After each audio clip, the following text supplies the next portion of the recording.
তারেক রহমান এবং তার পিছনে যে 300 গডফাদার আছে, যারা 300 আসনে রয়েছে, এদেরকে না বলুন। তোমাদেরকে আমরা সেদিন বিচারের মুখোমুখি করব, প্রতিটি লাশের হিসাব নেব, প্রতিটি শহীদের হিসাব নিব। আমরা শহীদ হতে প্রস্তুত আছি। আমরা এক আল্লাহ ছাড়া কাউকে ভয় পাই না। আমরা আজাদির পক্ষ, তোমরা গোলামীর পক্ষ। আজাদির মিছিল চলবে চলবে। প্রিয় উপস্থিতি, আমরা সবাই আজকে হাত তুলে শপথ করি, যারা গতকালকে আমাদের ভাইকে শহীদ করেছে, আমরা আমাদের ভাইয়ের শপথ করে বলছি, আমরা আগামী 12 তারিখে ব্যালটের মাধ্যমে প্রতিশোধ নেব ইনশাআল্লাহ।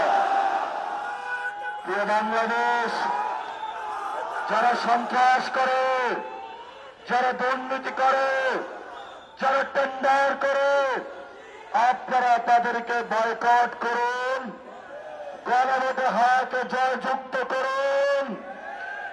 এই সন্ত্রাসের godfather, mastermind Tarique Rahman.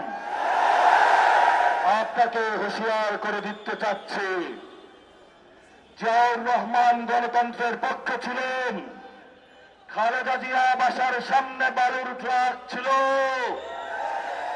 1 সেকেন্ডের জন্য দাঁড়াইতে পারেন না। জনগণ আপনাদেরকে মুক্ত করে দিয়েছে, অকৃতজ্ঞ হবেন না।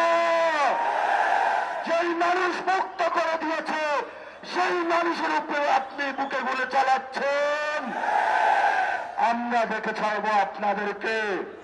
সাহস থাকলে আসুন, ব্যালটের মাধ্যমে আমরা আপনাদেরকে কত পাঠা হয়েছে বুকে দেখে নিব। 12 তারিখ বাংলাদেশের জয় হবে।